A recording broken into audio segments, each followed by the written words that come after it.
أكبر الله. Assalamu alaikum wa rahmatullahi wa barakatuh. Very warm welcome to we've got guests who've come from exotic places. Very warm welcome to them.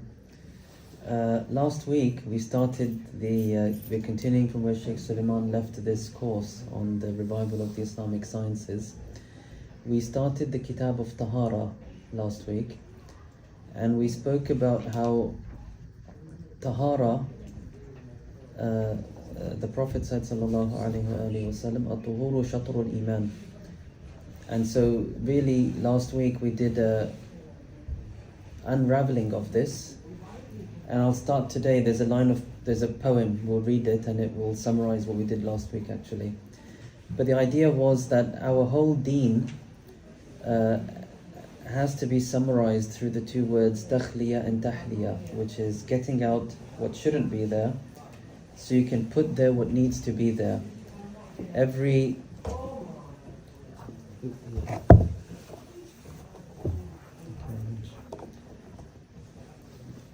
Our heart is a vessel, and if you want to fill it with the good, you have to take all the rubbish out of it. That's the bottom of why at-tuhuru shatrul iman.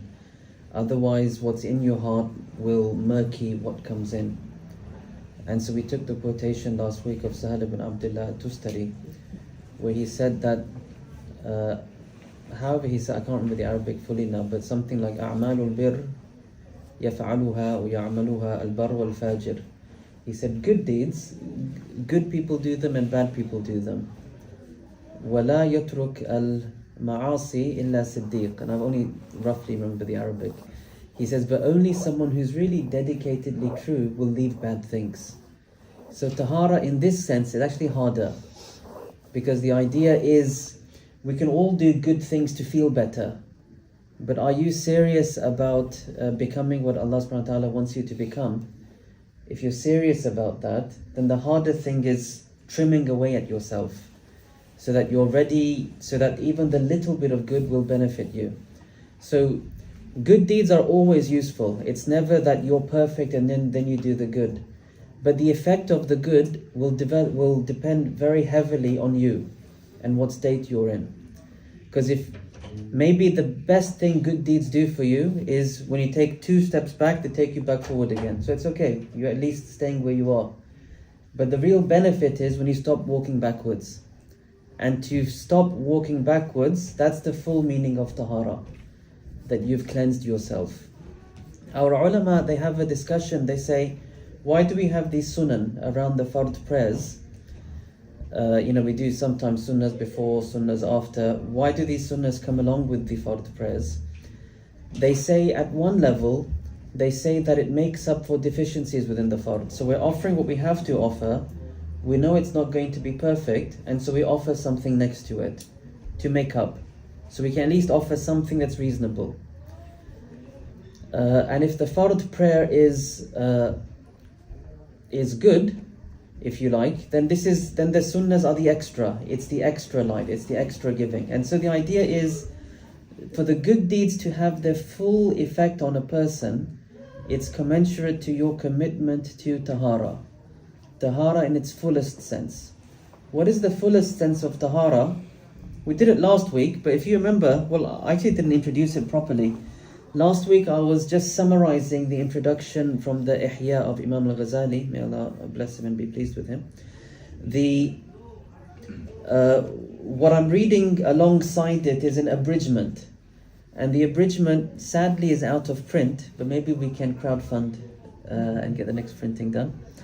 What the abridgment does, it's called Tuhfatu Salikin, and what the authors do in the abridgment is they've abridged the Ihya and they've added to it an equal amount of other material. What's the other material about? Imam al-Ghazali says that books that treat spiritual matters in Islam are of 2 types.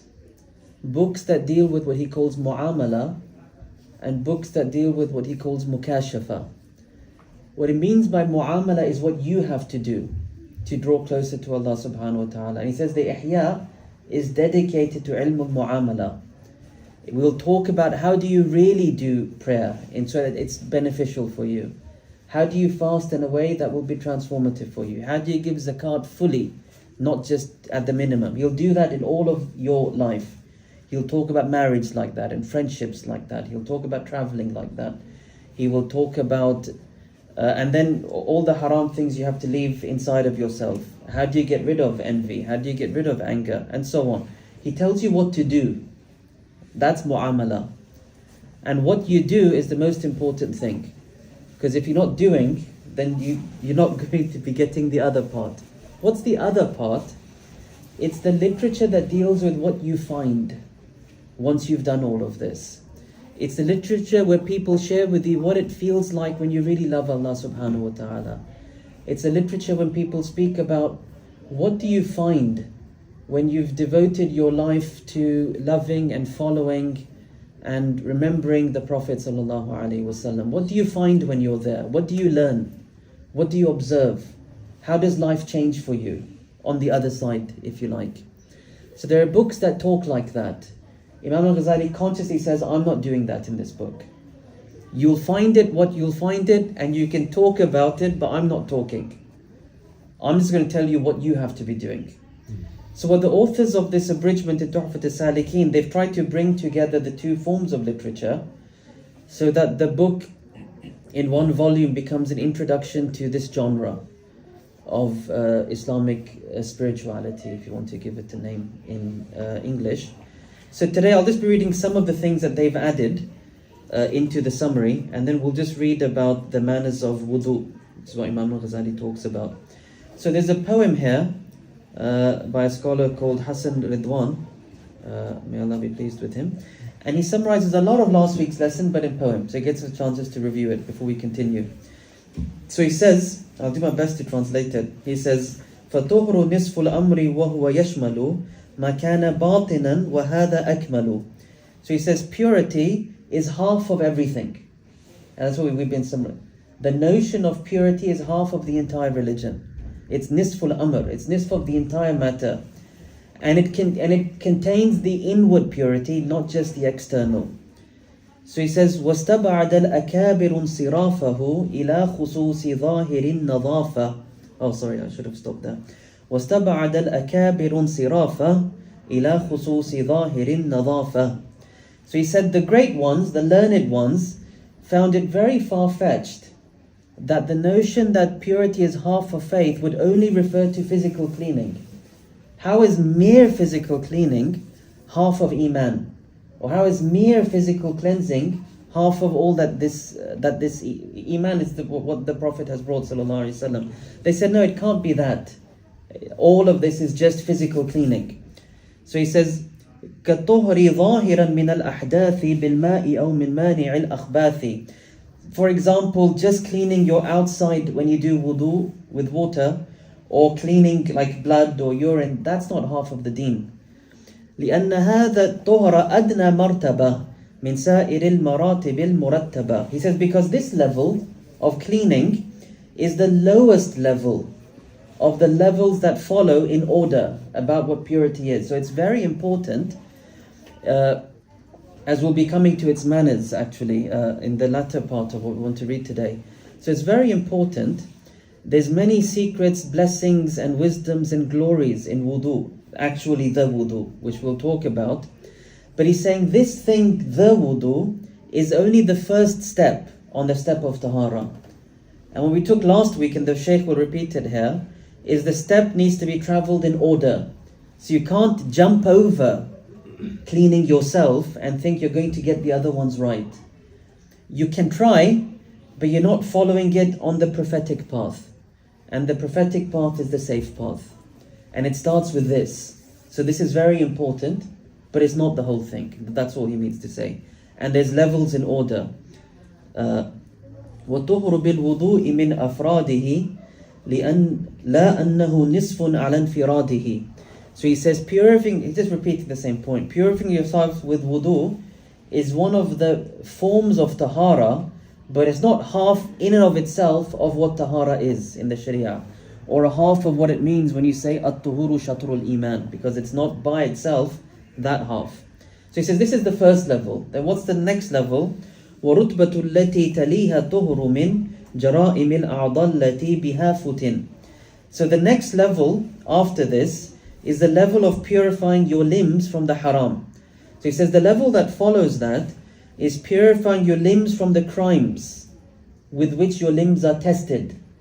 So your hand, you have equal ability to do good and bad with it, and your feet, and your tongue, and your eyes. So this is your test.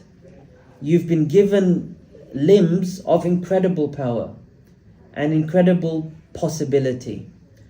And I mean really incredible. You can do the most amazing things with the limbs of a good that will last for generations, and you can do evil that will last for generations. So that's your fitna, that's your test. Fitna means test, means division, but fitna also means how you can uncover the purity of something. In classical Arabic, it was heating gold and separating it from everything else. So your test is that you have this ability. And if you control it and use it well, then you're gold. That's what the Sharia is, bringing up your gold. So then he says, for example, and the rest of the book will go into these in detail. We're not going to do it in this kitab. لِسَانُهُ وَفَرْجُهُ ثُمَّ الْبَصَرُ وَسَمْعُهُ وَبَطْنُهُ أَصْلُ الضَّرَرِ. And he says, for example, he starts with the tongue. So of all the limbs you want to achieve tahara with, start with your tongue. The tongue is the easiest of things to do great and to do evil with. And the Prophet said, sallallahu alaihi wasallam, you'll say a word not thinking it has any consequence, but it will throw you into hell. And you'll say another word not thinking it has any consequence, except you'll go, you gain onto the pleasure of Allah subhanahu wa ta'ala. The tongue rallies people for good and for bad. The tongue hurts people in the most effortless way. The tongue mends relationships that seemed like no one was going to mend them. The tongue is incredible. And the tongue is the source of your dhikr. The tongue is the where you join our community is through the tongue. And so it starts with the tahara of the tongue, and it's very hard. It's very hard. I remember I was 17. I was on this summer course, and there was a sheikh. He was reading the sins of the tongue, and he was saying, backbiting is this and this. I was terrified. I had never heard anything in my life like this. I was doing A-levels. Half of the jokes is making fun of teachers, and half of it is doing something else.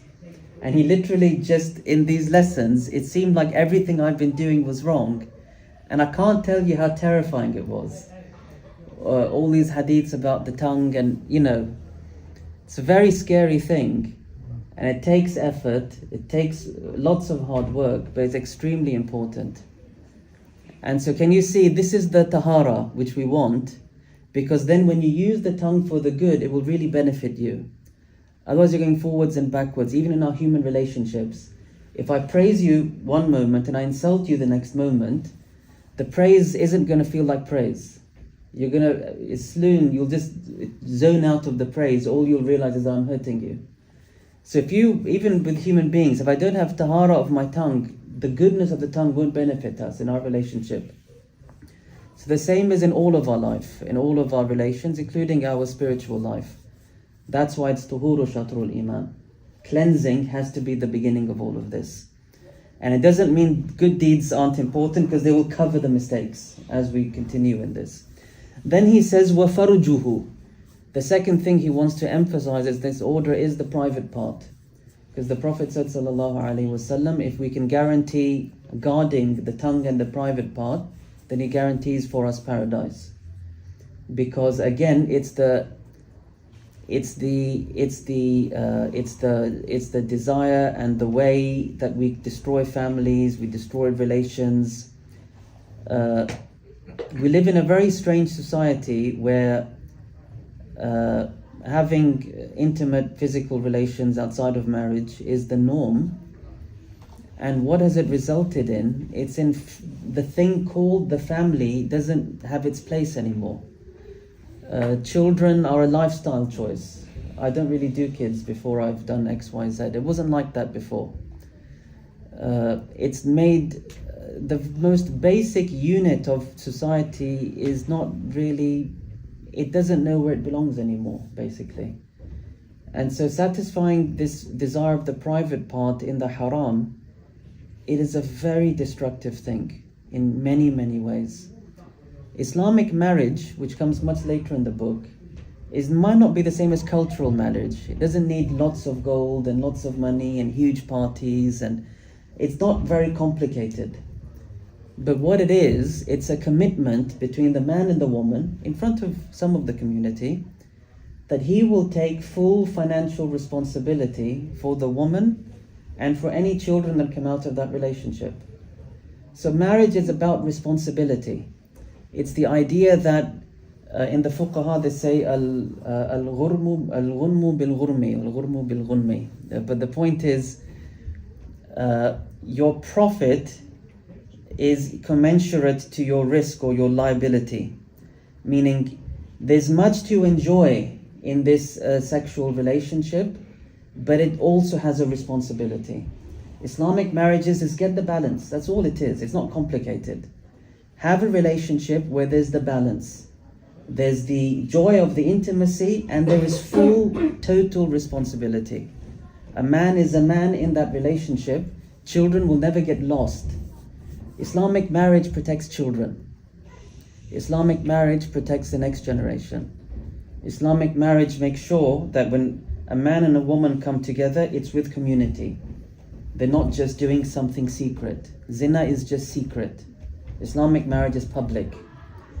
And so what our Prophet brought sallallahu alaihi wasallam was never to distrust or minimize or belittle the relationship between a man and a woman, or to see it as dirty or to see it as impure. He saw it from the sunnah, for a man and a woman to come together and live together.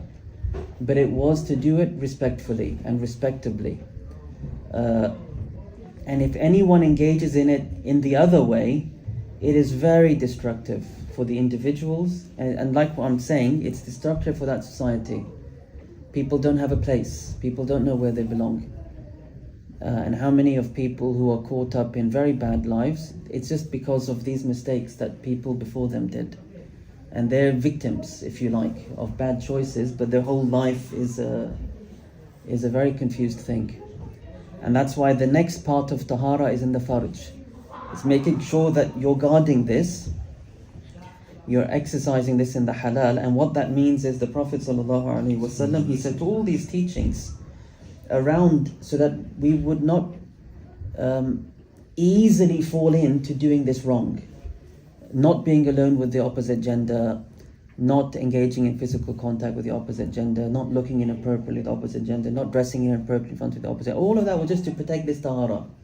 That's just a protection, so that you're not in a space where it's hard to judge. That's the tahara. Then he says, ثُمَّ الْبَصَرِ, and then with your eyes, because it's the eye that leads to all that will come after that. Of what goes wrong in the farj, which he mentioned earlier. وَسَمْعُهُ, and his ears. And with the ears, you don't want to hear speech of people mocking Allah and His Messenger, because then it's as if you're part of that. Or mocking people, because then it's as if you're part of that. You feel uncomfortable. It's so interesting that Allah subhanahu wa ta'ala describes the reward of paradise is لا يسمعون فيها لغوا ولا تأثيما إلا قيلا سلاما سلاما. That their joy of paradise is they don't have to listen to nonsense. Isn't that so interesting? Because the people of paradise are people naturally, they feel very uncomfortable if it's a gathering where people are making fun of people, people are belittling people, people are insulting people. It's painful to their ears. They want to get out of there. That's the training of the sunnah. That's the tahara of the ear. The ear is cleansed. It really dislikes that a lot. And that's why their reward is not to have that. And they long for a place like that. So cleansing your ears. وَبَطْنُهُ, and your stomach. أَصْلُ الضَّرَرِ. Yeah, that's very interesting. If I read asl as the khabar of batn, it says then there's the purification of the stomach. which means not eating the haram. Not eating the haram, obviously we normally understand that to mean it's slaughtered meat by a believer in Allah subhanahu wa ta'ala. But there's more than that, right? It means you are honest when you work. You make sure that the work you do is not evil, it's not haram. You don't cheat. If you're ever offering a contract and a service, you make sure that you don't exact to pay more than you've offered. You're careful to not be exploitative. You make your contracts fair. All of that is to purify your stomach, actually. Because it's your stomach that will be nourished with your work. And the early Muslims always used to tie the purity of your food to the acceptance of your prayers, always. It was a very, very common thing. One of the Salaf said, أطب طعامك يستجب دعاؤك. If you purify your food, if you make your food wholesome, your du'as are going to be answered. And why did he say here the stomach is the root of all of this? It's just because of the idea that you are what you eat. If you eat carelessly, then all of this other stuff that has come before, it becomes easier to do it wrong and harder to do it right. There's some people in the world, it's amazing how much evil and wrongdoing and mayhem and killing that they can be connected with, and it doesn't seem to bother them. If you look at some of these people on the world stage and what they facilitate, and then they're with their families for Thanksgiving or whatever it might be. But it appears that they profit from the evil, they eat it in their bodies, and it's what their bodies are inclined to. And so he's just saying the stomach is very important, and it facilitates what comes after. If your food is pure, it facilitates purity. If your food is foul, then it facilitates being vile. وَشَمُّهُ وَلَمْسُهُ فَطُهُرُهَا حَتْمٌ لِأَنَّهُ عَظِيمٌ أَمْرُهَا. And he even says, and the smell. It's an interesting one. What comes to my mind is smelling, for example, I wonder what perfume she's wearing, or something of that sort. Maybe there's other things in smell come to your mind. That's homework. What are the bad things to smell? So I think company, like if you are within a certain company, and then there's a certain smell, like a subliminal smell, like maybe a subconscious type of like smell that you get from being in that environment, whether it's with like druggies or like gangsters. It's not just an actual smell; it's like an aura that is surrounding them. Stench. Because I think when you sit with pious people, you get a better vibe, I guess. That's a very, very good answer. And there's a hadith that has that metaphor, that being in good company is like being with the perfume seller. And that's excellent, actually. And he says touch, obviously. Touching what's not permissible. Again, I would tie this primarily to the opposite gender, but then also, because he's not talking about more than that, beyond touch, it's just literally what you do with your hands and feet, which will come a little bit later as well, because all of your actions will be with your hands and your feet. So he says it's very important to purify things as well. So that's called level 2. And he's saying, Imam al-Ghazali is saying level 1 is the first step, meaning if you are not habitually doing wudu and doing ghusl and making sure you don't pray with najas on your body, if you haven't got that one right, you will struggle with this cleansing of your limbs. That's the prophetic medicine. So the tahara, the very physical tahara that we have to do to pray, in and of itself, it's our first step in a journey of purity. And it is the prophetic medicine. Meaning you can try to cure yourself without, I'm not going to pray, I'm not going to do that, I'm just going to just work on my backbiting, for example. You come up with your own method, but it's not the prophetic method. And you won't be aided in this. Rather, the steps of tahara are like a ladder. You start with your body and then you move. You don't stop there. That's the only point of this first part. Then you come to the third part. So we work on the third part as you learn of it. But your success in it will be along the ladder. Meaning as you improve, and we've said here, the third one becomes easier. The purification of the heart, he says, وَطُهُرُ قَلْبٍ ثَالِثُ الْمَرَاتِبِ مِنْ كُلِّ وَصْفٍ مَانِعِ الْمَوَاهِبِ. He says purification of the heart is the third level, from every trait that prevents these divine gifts from coming. كحقده وسيء الأخلاق وكبره والعجب والنفاق.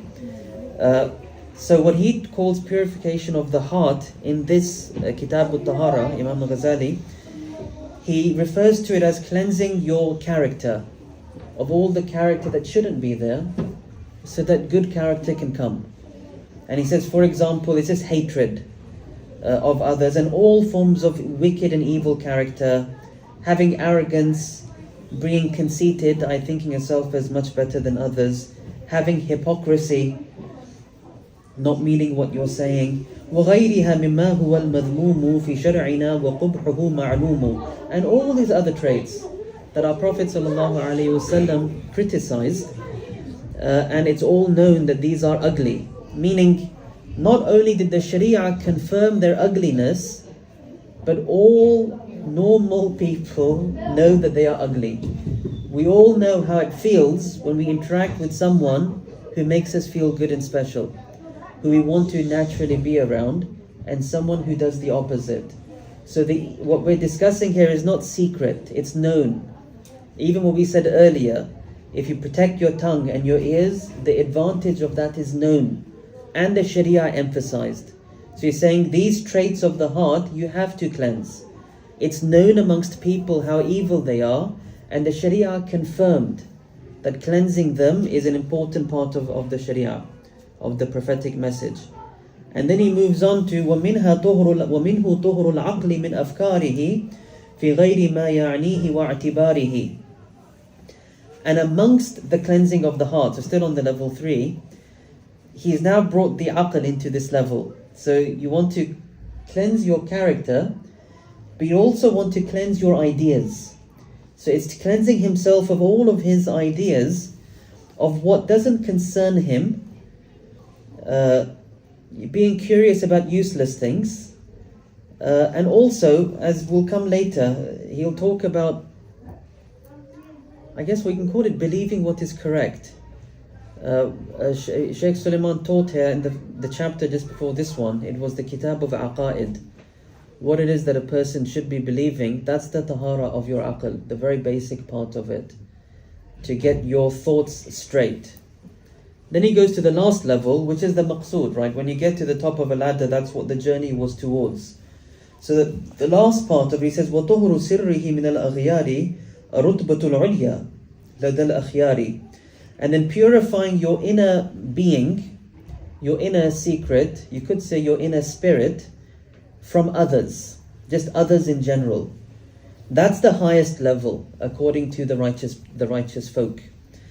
Because if your heart is always occupied with he said, she said, and this happened and that happened, and this superstar is coming to town, and that concert is happening next week, and this sports match, if all this stuff is going on, you're occupied. If you're occupied, then where is Allah going to be in your thought? He'll be number 100. That's what we mean by at-tuhuru shatrul iman.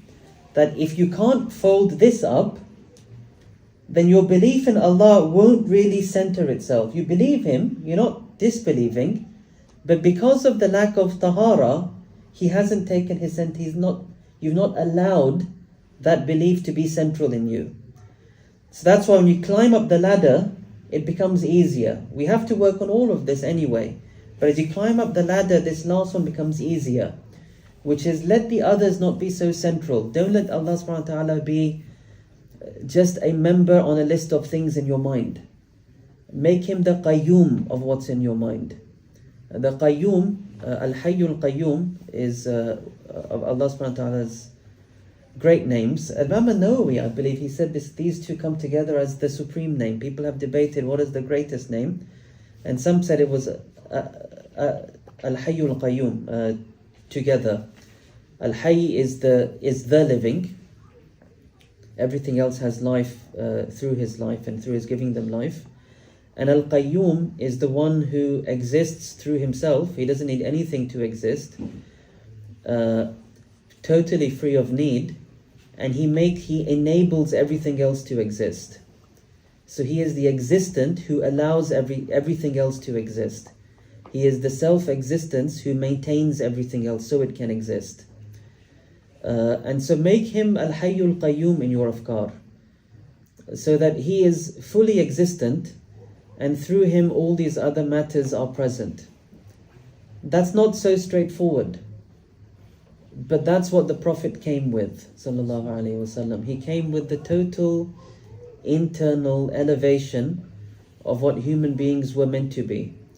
Fitrat Allah allati fatara an-nasa alayha, the original creating of Allah upon which Allah created human beings. There's the original way, the pure way.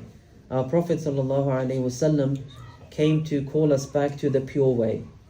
And so however amazing this sounds, that Allah subhanahu wa ta'ala is not just one of a list of things you might think about, but He is the one through whom you think about other things. It's entirely possible. And it's the real tahara. And that's at-tuhuru shatrul iman. That's when purity is really the half of your faith. And it's in that context we should learn about wudu. That's what the book is saying. Wudu is the key to all of this. So it's big, but it's not the destination. In that way, it's more. So, but that's what the context is. لأنها مختصة بالأنبياء وصادقين من كبار الأتقياء. He says, why is this last level, the purity of your inmost being, the highest level? Because it's special for the prophets and for those who were genuinely true of the greatly God-fearing ones. God-fearing is not a fashionable translation anymore. My daughter does RE. She learns all these. I've been teaching her stuff for years. She learned nothing from me. She goes to strangers, goes, oh, there's a word called Tawheed. Can you imagine? My daughter teaching me Tawheed from RE. Because it's Tawheed. She's trying to pronounce it properly. Because she learned it in English, Tawheed. I said, no, it's Tawheed. This is the word. But then they translated it as devotion to God. Like it's a nice fashionable sort of translation. And I had to explain to her, actually, it used to be called fear of God, but fear is not a fashionable emotion anymore. So now they're calling it... Taqwa doesn't mean fear either, though, in all honesty. The Arabic word, it just means guarding and protecting. So taqwa is... A lot of the theme we've been discussing today, it's a lot of what taqwa is. It's just keeping a safety around yourself, so you're not stepping into the displeasure of Allah subhanahu wa ta'ala. You're always keeping it safe. So they say it's protecting yourself from His fire, protecting yourself from His wrath. That's why fear is reasonable. It's an English idea, God-fearing. It's a Christian idea.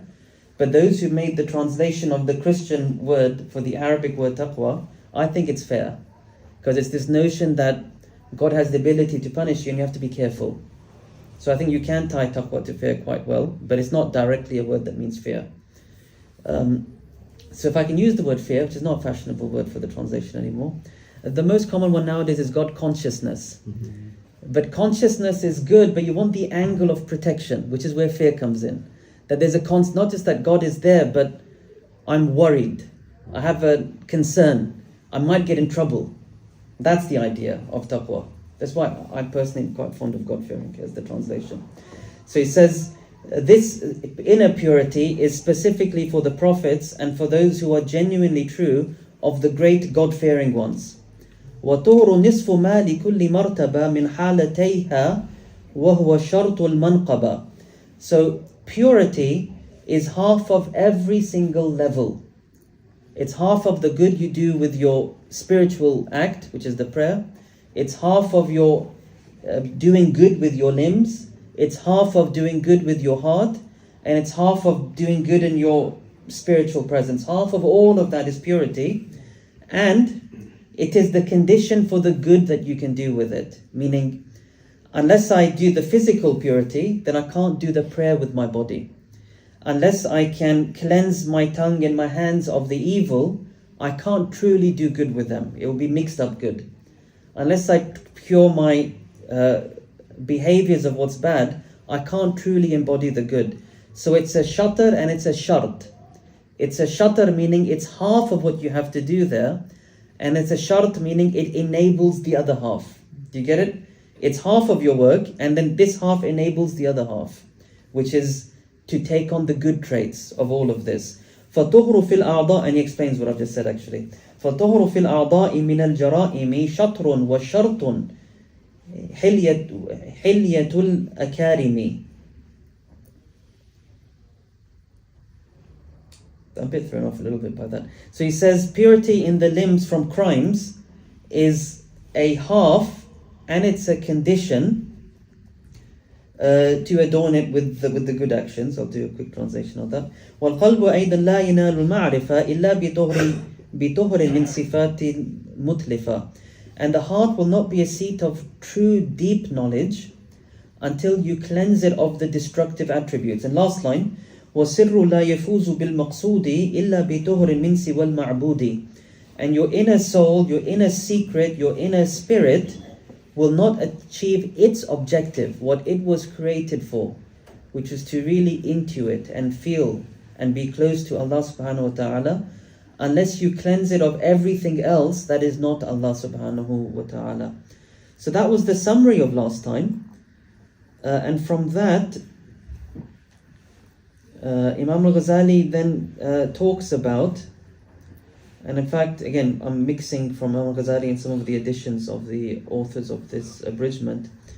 They talk about then when you come to the physical tahara, then the wudu, keep this in mind, that this is the beginning of a very important journey, and this is your first step.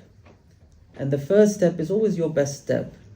So it's never a little thing, the wudu you do. And the more you can give this wudu importance and intention, the more you will take out of it. Allah subhanahu wa ta'ala, in the words of the hadith, أَنَا عِنْدَ ظَنِّ عَبْدِي بِي, I am as my servant thinks of me. So if you think that Allah is looking after you, He's going to look after you.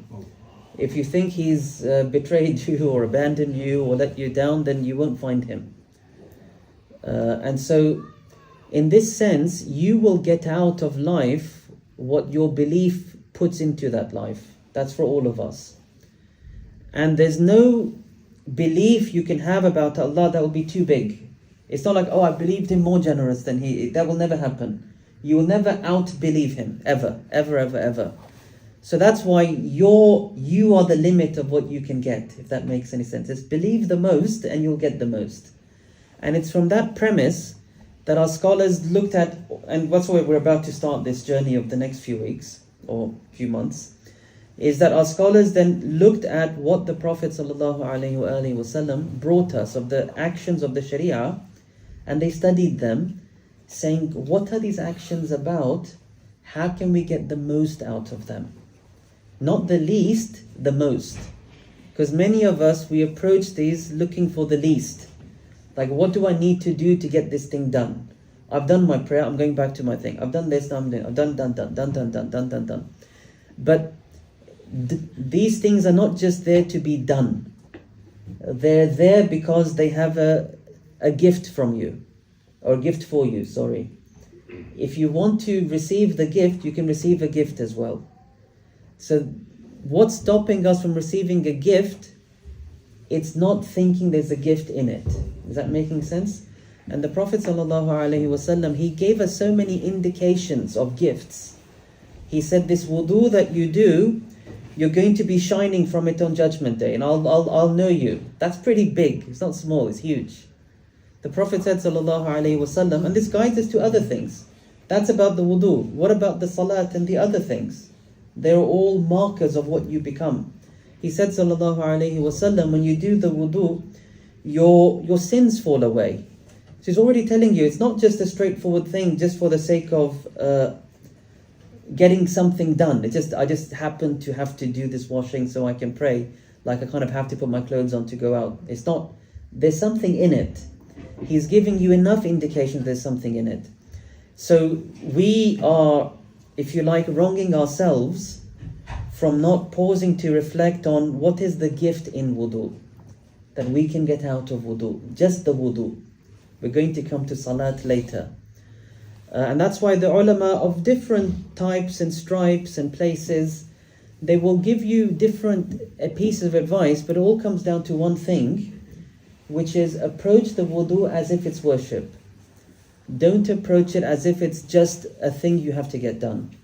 And don't approach it as if it's mere cleansing, because that's all it will be then. Because your belief determines what you get out of something. Approach it like it's a really great thing that you're doing. You're cleansing yourself to meet Allah subhanahu wa ta'ala. We spoke last week briefly how even in the books of fiqh, there's this suggestion that the wudu is what transports you, so that you can actually prostrate in the presence of Allah subhanahu wa ta'ala. It's your portal, if you like, in this mi'raj. And so the essence of the advice, whatever people give you, is how can you approach the wudu in a way that you do it well, and you do it in a way that you're appreciating it, you're valuing it as worship. And that doesn't mean lots of scrubbing and lots of time. It just means doing it well. And so people talk about doing dhikr while in wudu, and there are some du'as people mention. It's a story I have in this mosque actually. It was in the year 2000 maybe.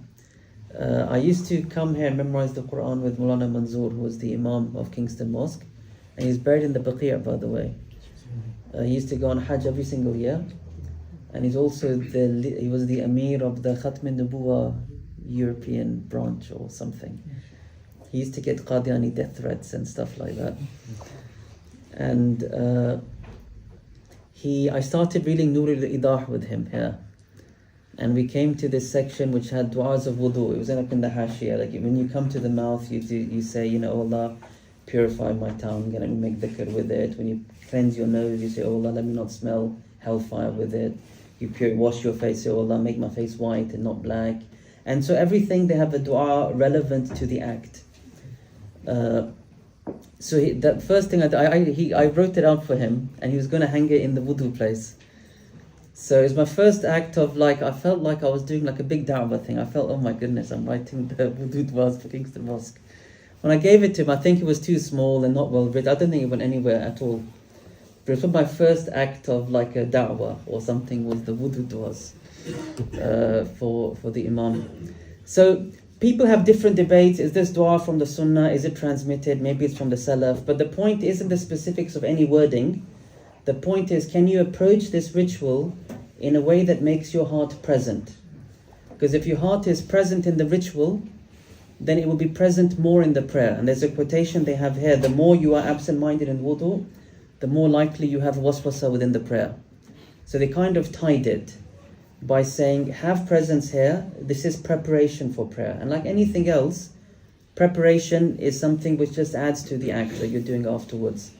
It's like Mina before Arafah. For a whole day you leave Makkah, you just stay somewhere doing absolutely nothing other than praying. And then the next day is Hajj. And so preparation is a thing in the Sunnah, and wudu is your preparation for prayer, so just do it well. Some scholars in some lands, they recite Quran while doing wudu. Obviously they don't do wudu maybe in toilets like ours. They have this, they just sit out with their bucket and they make it like it's a ritual. You recite, you clean your teeth, you cleanse, you remember. These du'as about please whiten my face, what are you doing? You're tying wudu with the afterlife.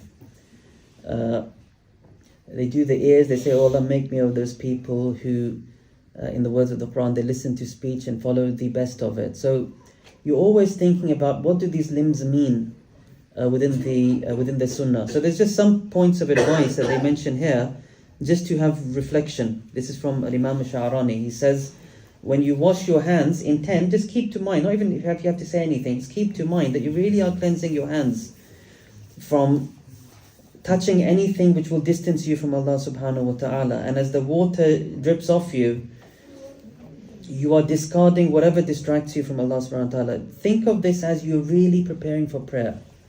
And you will find the power of that in prayer. And you'll find that it's a deeper tahara. And that's the essence of all of this advice. When you cleanse your mouth, intend thereby that you're cleaning your mouth and your tongue from the filth of saying what is evil. It's like a resolution. I'm cleaning it now. I'm not going to say anything wrong. I'm not going to say anything wrong. and then you do it again. Okay, I'm not going to say anything wrong this time. So it's like your resolution. You're forward looking, that I'm going to do this well. And I'm going to use this mouth to remember Allah subhanahu wa ta'ala.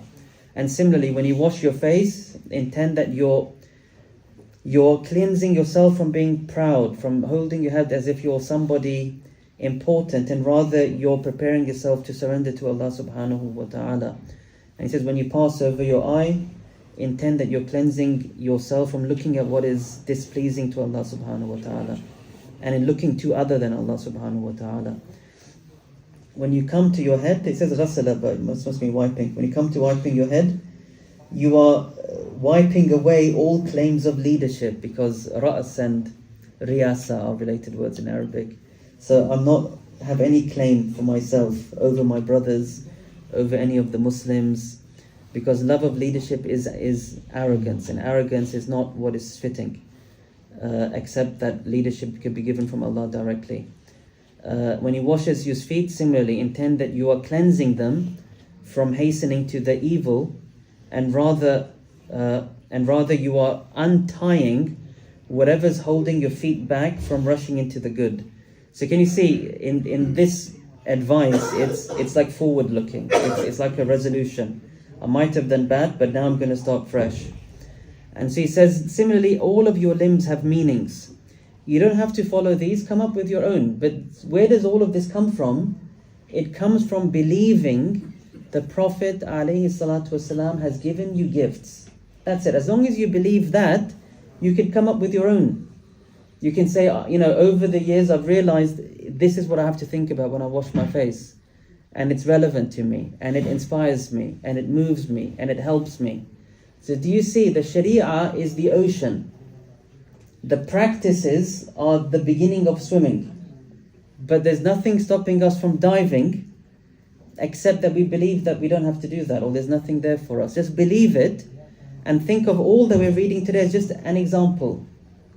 But the point is, be present, and your prayer will be a very different prayer, because your tahara is half of your prayer. Amongst the adab, and many of the scholars say this, and we should stop very soon, isn't it? It's 5 to 8.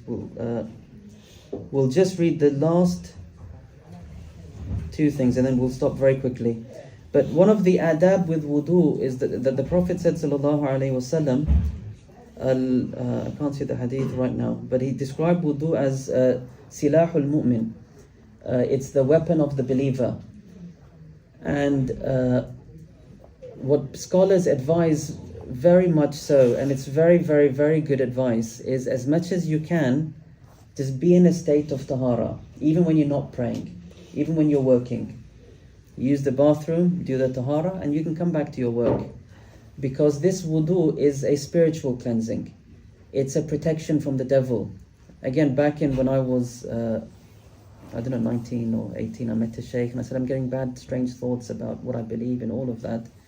And he told me, have good friends, pray to Allah to give you good friends. And he said, always be in a state of wudu, because it will protect your thoughts. And the last thing is praying 2 rak'ahs after wudu is from the sunnah, and sleeping on wudu is from the sunnah. In the sunnah, if you do the wudu and you sleep and you make the dhikr, then it prepares you for a beautiful death, and it prepares you for the gifts of sleep as well. So we'll just stop here, but just to illustrate how much this wudu is a gift, and it's the first step of a very beautiful ladder. I ask Allah subhanahu wa ta'ala to forgive us, to accept us, and to purify us, and to guide us to really benefiting from the sunnah of our Prophet sallallahu alaihi wasallam. Alhamdulillah, Rabbil Alameen. Assalamu alaikum wa rahmatullahi wa barakatuh.